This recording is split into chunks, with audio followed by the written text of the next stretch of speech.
Hello, my name is HAPruitt and I'm the author of Untitled. And in this video, I'm going to do a book review, not of Untitled, of another fiction book. I want to tell you that reviews are so important to authors. They help spread the word about our books, probably better than any other method.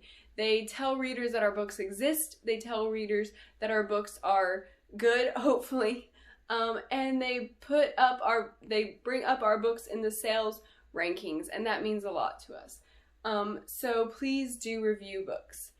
And the book I'm going to review today is The Peasant Queen by Ashton E. Dorow. It's an Esther retelling.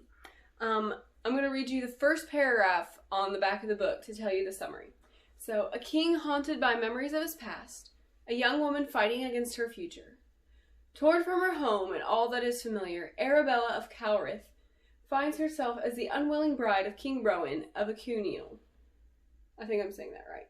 The man whose vengeful war stole her family. Bitter and confused, Arabella struggles to find her place in this new life. That is, until someone tries to kill the king. And so Arabella is a peasant, and she's chosen to marry King Rowan. She begins to uncover secrets and has to face the choice to risk her life by speaking the truth. So, if you have ever read Esther in the Bible, it feels quite similar to Esther in a lot of plot points. The story feels familiar, but it's also new and gripping. It includes mystery, it includes romance, it includes suspense, and it includes faith, most importantly. And that's the aspect that I enjoyed the most, I think. Another really positive aspect of this book was the characters. The characters I liked very much. They're my biggest positive in The Peasant Queen. Arabella and Rowan are the two main characters, and I really enjoyed that they were realistic, they were distinct, even the other side characters. Everyone felt like their own character. Everyone felt like a believable character. They had believable emotions, believable reactions. And they dealt with questions and difficulties in ways many people could relate to. Rowan and Arabella were kind of opposites in their faith and in their feelings, and so you could find someone to relate to in the book, whether you felt more like Arabella or whether you felt more like Rowan. They were relatable and they were realistic.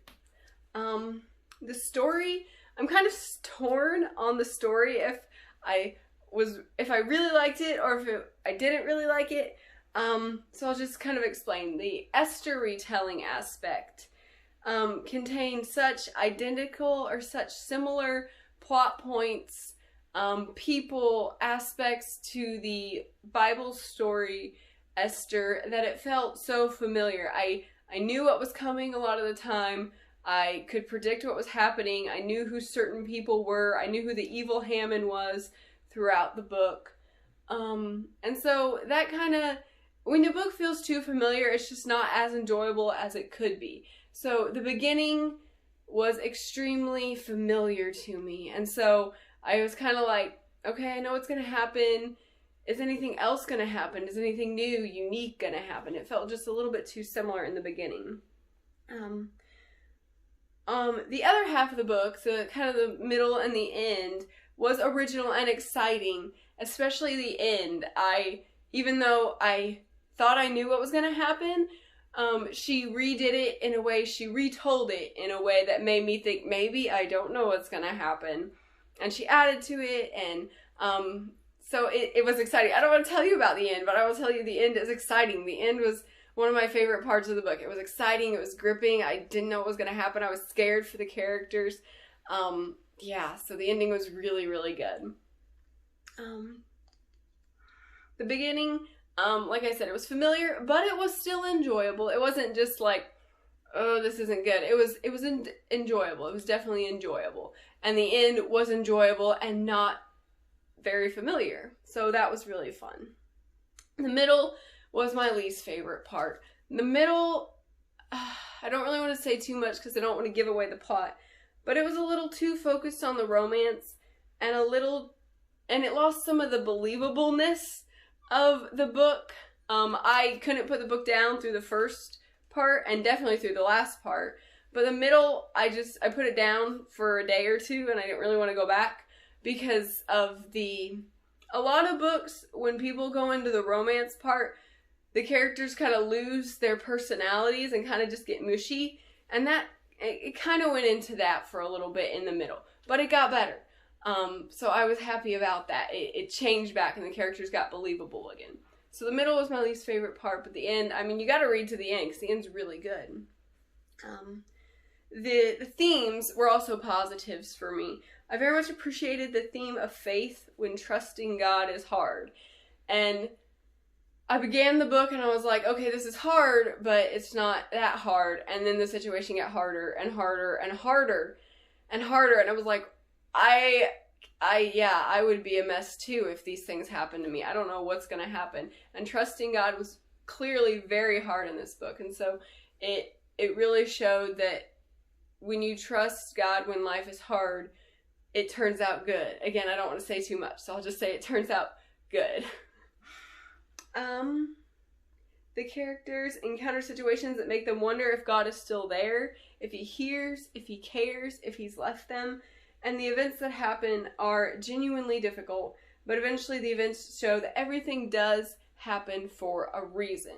So that's what I'll say. The events show that everything God does is for a very good and specific reason. And also I want to say about the relationships in the book.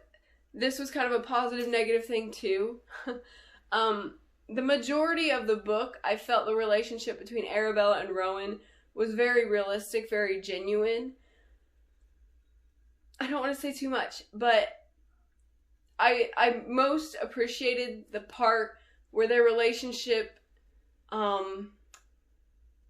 deepened because it was based on shared experiences. And that's what relationships really are about, sharing experiences and learning that you have something in common with someone that deepens your relationship. Like I said, a lot of romance books are just kind of fluffy and they're based on he's cute, she's cute, we're both in a romance book so we have to like each other. I don't know.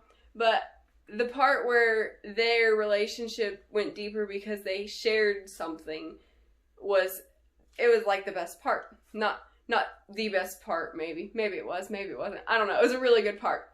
But then kind of in the middle, like I said, the fluffy relationship kind of comes in, and I was a little sad about that. But so I'm torn on the relationships. I did like a lot of their relationship and I didn't like a little bit. So I guess the relationship is a positive thing for me. But overall, I very much enjoyed this book. And The Peasant Queen illustrates that we can trust God to do what is right even when circumstances seem very, very wrong. So it's a good book of faith and of a little bit of romance and a lot of trusting God. I do give it 4 stars. I was kind of back and forth throughout the book, but I ended up giving it 4 stars because it was very gripping and it had a lot of good messages about trusting God. So, Ashton E. Dorow. In the next slides, I'm going to tell you where to find her book. I'm going to tell you where to find Ashton E. Dorow. And I also want to give a shout out to, I won this book in a giveaway, so that's really fun, on Instagram from, let me think of her name, Bethany Cox. I think it's at Bethany Cox Author, or Author Bethany Cox. I won this jewelry and I won this book in one of her giveaways because she's supporting independent authors this year. So if you don't follow her already, check her out. And she's an author too, so she's got her own project going. So I'm going to tell you more about Ashton E. Dorow and The Peasant Queen. You can find The Peasant Queen by Ashton E. Dorow on Amazon in paperback and Kindle form. And you can find more about Ashton Dorow and the book The Peasant Queen on her blog, Life and Lit. She blogs about different books, different authors, and I found some really cool stuff on here. You can look up her blogs about The Peasant Queen, and you can read a deleted scene from The Peasant Queen. You can see the characters of The Peasant Queen, and you can see a playlist of The Peasant Queen. So those are all really cool features on her blog from The Peasant Queen. You can also find more about Ashton E. Dorow and The Peasant Queen on Ashton's Instagram account, Life and Lit blog, and on Goodreads. So please do read books. Read Anathalion, read The Peasant Queen, read books by independent authors, because we don't get as much recognition as traditionally published authors as much, and so your reviews help us so very much. So please do review books.